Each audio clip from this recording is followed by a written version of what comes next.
Welcome back to Learn SKN, and today we have the first MOB past paper question. Today we're going to be looking at the May-June 2013, and we're going to be looking paper 2 unit 1. So May-June 2013 paper 2 unit 1. We're going to be looking at one question in this video. So to see the other videos with the other questions, all you have to do is subscribe and hit the notification bell. And so we're going to start from 2013 because the syllabus that was changed and it was effective from mid-June 2013. So we'll try to work from 2013, work our way up. If we finish, then we go backwards to 2012, 2011.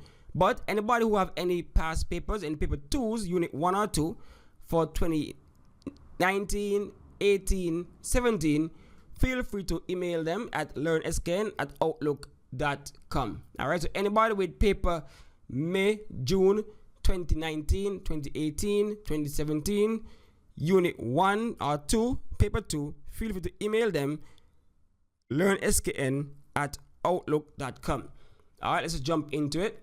And so the first question here, the 25-point question, and it's broken down into 16 points, 19 points, 9 points, 16 points, 9 points. And so the first one here, let's go.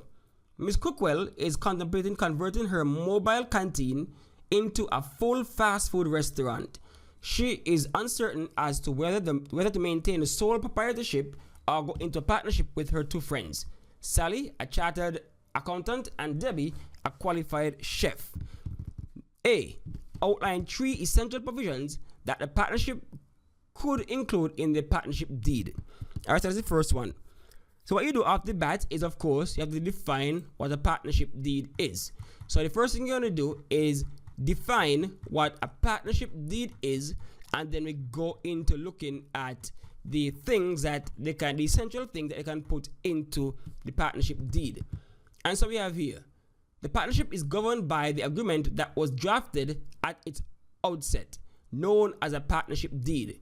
So of course, you know, a partnership deed is an agreement between all the partners, and it's a legal document which amounts to a binding contract among the partners. So it's a legal document which amounts to a binding contract between all of the partners. And so it governs the entire partnership. What happens in the partnership, what goes on in the partnership, is governed by the partnership deed.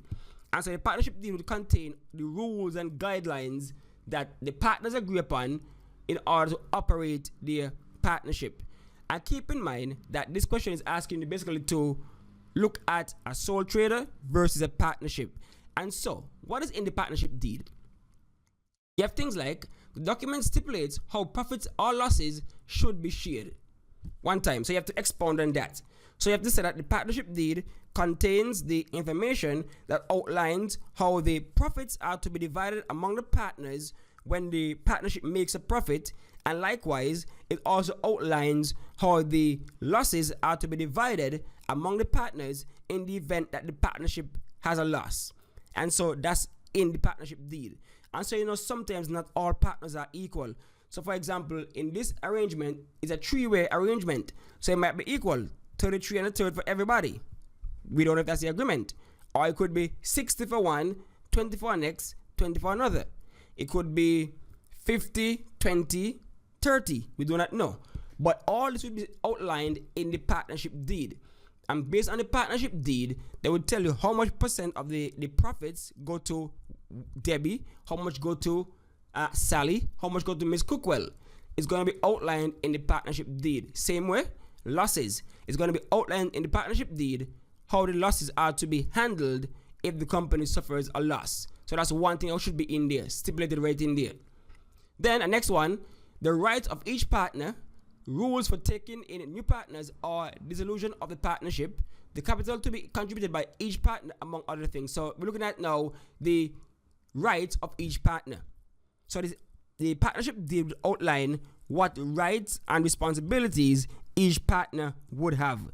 So it might be able to outline who is in charge of what, who is the major partner, who is the minor partner, which partner would get limited liability versus which would get unlimited liability, all those things. So you would say which partner, you know, taking the greater risk by investing more money, And so that partner might have more say as it relates to certain things. And so we don't know. It's based on what the deed outlines. So one partner might be able to, let's say, fire another partner based on the deed. One partner might be able to, let's say, I'm the one in control of finance, all things finance, based on the deed. I'm the one who in charge of marketing alone, based on the deed. We can come to an agreement with majority rule based on the deed. That kind of stuff. So it outlines these things as it relates to the rights of each partner. If a partner is to be fired, maybe it outlines how that would take place. If there's conflict, it outlines how the conflict should be mediated, things like that, the rights of each partner. The rules for taking in new partners. So the deed would outline how new partners can join Debbie, Sally, and Cookwell. So we don't know what the agreement might be, but it will be outlined in the partnership deed how a new partner can come on board, whether they have to pay X amount of percentage, whether everybody have to agree, things like that, but it's outlined in the partnership deed. Also outlined in the deed would be how the partnership can be dissolved. So based on the deed, it might say if one person steals, they are out, things like that. So it outline how the partners would go about dissolving the partnership once it comes to an end. Also, it can outline the capital to be contributed by each partner. So all of them going to start the business together, or two might buy into the business.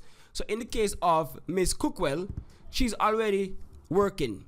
So maybe now she might say that in order for Sally or Debbie to jump in, they have to contribute 10K each, or 20K each, or 50K each for overall 100K, something like that.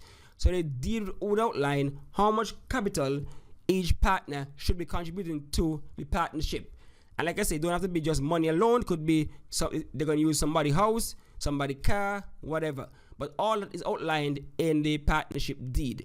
Other things outlined in the partnership deed includes the date on which the business commenced, the firm's existence or duration, the name and details of all the partners in the firm, the name of the firm as determined by all partners. So all partners have to agree as to what the name of the firm is. And so that would be outlined in the partnership deed. Also, the duties, obligation, and the power of each partner of the firm. So like I said before, with the rights and stuff, it's either one person in charge of one thing, everybody come together as a majority rule. So if two says this goes and one is out, then they're going to do two. So things like that is outlined in the deed. Obligations, power of each partner, who can fire who can handle the money, who must sign on to the checks, things like that. That's outlined in the deed. The method used for calculating goodwill. So if somebody want to buy out somebody, then you have to put in the monetary value of the goodwill, and that is outlined in the deed. You have the process of admission or retirement of another partner, procedures for cases where a partner becomes insolvent. All those things are outlined in the deed. So you just take three, expound on them, and you should be good to go. And so that's basically it for that question. Question A, number one, question A, the essential provisions that the partners could include in their partnership deed.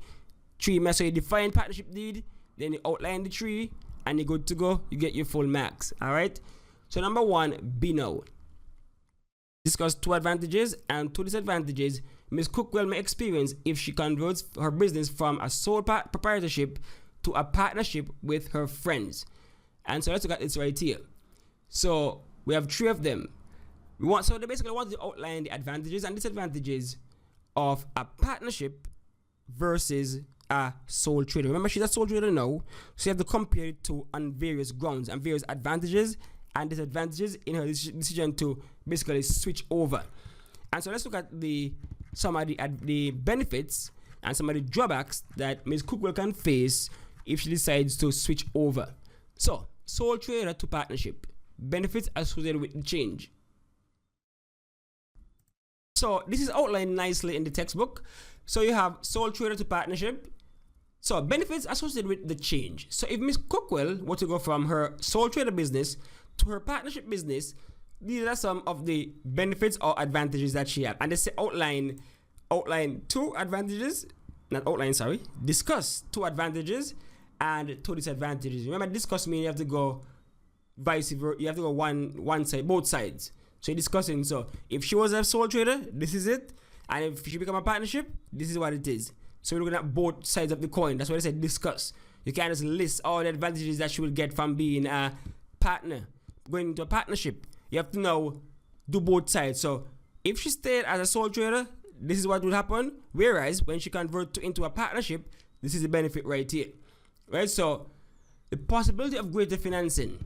Now, so the sole trader point of view. If Ms. Cookwell remains as a sole trader, she would be the only one that has to come up with the monies, has to come up with the financing. She would be the only one that have to come up with all the capital to operate the business, keep the business going. Whereas, if she decides to become a partnership with Sally and Debbie, now Sally and Debbie can bring some of their financing to the partnership. So now we have 3 persons. You have 3 persons now can contribute finance to the business if it becomes a partnership, as opposed to 1 if it stayed as a sole trader. So now Sally could go and, she's an accountant, she make a lot of money, put up somewhere, she might have good credit history, whatever, she could borrow some money, then Debbie could borrow some money, Miss Cookwell gets you money, so 3 of them pull together, you got more money. So you have a larger amount of financing available to the business if it becomes a partnership. That's one advantage. Next one, less work for each person. So that's clear cut. Less work for each person. So if Miss Cookwell remains as a sole trader, then all of the work, all of the operational work would be on her. Remember, sole trader doesn't mean that she doesn't have any employees. But remember, employees finish working maybe 8 to 4, whatever. So after that, she is the one responsible for everything else. She's responsible for the marketing. She's responsible for the financing, the accounting, the HR, the everything. That's on Miss Cookwell alone if she remains a sole trader. But if she becomes a partnership, then you have 2 additional persons. Look at this. One is into accounts, one is a chef. So you have skills right there that would come in handy for any business. So all of a sudden now, Miss Cookwell don't have to worry about any accounting. Let Sally handle that. The meal prep and all them stuff, let Debbie handle that. Let Miss Cookwell handle maybe the HR or the scheduling and things like that. So now you can divide and conquer. So you have more persons now to do more things, and so less work for the individual if it was just Miss Cookwell alone. So less work for her. Then you have greater pool of ideas. Remember, as a sole trader, you have just one brain. That's just Miss Cookwell. So she have to come up with all of the ideas, everything. Any problem solving, that's her. Anything, any issues, she have to deal with that. But when you have Sally and Debbie coming on board, now you have more ideas. So maybe something, the way Miss Cookwell might have had her books, Sally come on board and say, no, this is a better accounting method. Or maybe the way she was preparing a certain meal or something, when Debbie come on board, Debbie will be able to say, okay, we can do it this way or that way or the other way, because more ideas out there blasting, more people to just brainstorm for things. So you have conflict, you have issues, you have problems, you have 3 brains going at it, as opposed to just one if it was a sole trader. So those are some of the benefits that you can gain if you switch from sole trader to partnership. Now what about some issues, some problems, some disadvantages? And I see the outnumber the positives right here, but let's not worry about that. So now profits will now have to be shared. Naturally, if Ms. Cookwell remains as a sole trader, all the profits that she make would belong to her. Now if she go and give Sally and Debbie a part of the business, become partners, now the profits, they have to be divided according to the partnership deed. And nowhere in the partnership deed would say Ms. Cookwell will get all the profits. So that can't work. So you know that she's not going to, she have to share the profits now. And so that's a disadvantage. All the money she could have made would have been hers. Now she have to share the profits among the 3 of them, in whatever way they decide based on the partnership deed. More people make the decision-making process longer. That's just a fact. If it's you alone, if Miss Cookwell remains a sole trader, she alone makes all the decisions, and it will be done faster. But if you have the 3 of them coming on board now, then you have 3 different persons who would have to be a part of the decision-making process, or based on the partnership deed, who are all operating the business would have to be a part of the decision-making process. Because maybe we might not have any sleeping partner in this instance. But regardless of what, it's more than one person making the decisions now. And so that can take longer, naturally, because it's more than one person. Then, of course, one bad decision by one partner may affect all.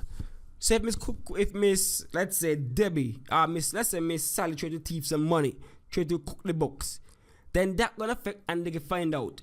That's gonna affect the whole company, the whole business, the whole partnership. And if it goes down, you're taking Miss Cookwell and Debbie with her if Sally going to mess up with the accounting. So one bad decision by one partner may affect all, as opposed to a sole trader where just you alone and your decision affect just you alone. And you, of course, going to try your best to do the most positive things. Then more legal documents required. Example, a partnership deed. So although forming a partnership is relatively simple, it still has a different level of complication for us than a sole trader. In a sole trader, you can just up and start if you want to. It's easier. You don't have much legal paperwork or anything like that. But in a partnership, although it can be started with a word of mouth agreement, it's best to get a deed drawn up and signed. And that's going to take some legal, that's a legal document right there. So you have more legal paperwork to do than if you were to stay as a sole trader. Right? So those are the issues, those are some of the problems that the partnership can have coming from sole trader to partnership. And so in a nutshell, that would be the answer for the question 1 from the 2013 May-June MOB paper unit 1. That's a mouthful. So that's 25 marks right there. So you discussed the two disadvantages Ms. Cookwell may experience if she converts her business from a sole proprietorship to a partnership with her friend. So that's it for now. That's it for the number 1. So you know what to do. We're gonna drop the others over the course of the month, because exams coming up in June, so we don't really want June to be come and we don't have much. But I'm gonna try to do a mixture of the lectures and try in some past papers now and then. But the only way to know when a past paper drops and learn SKN is to subscribe and hit the notification bell so that you know when that happens. All right. So any questions, just ask them in the comment. And like I said before, if anybody have the 2017, 18, 19 papers, you can email them to me. All right, at learnskn@outlook.com. All right, so thanks for watching. Thanks for listening.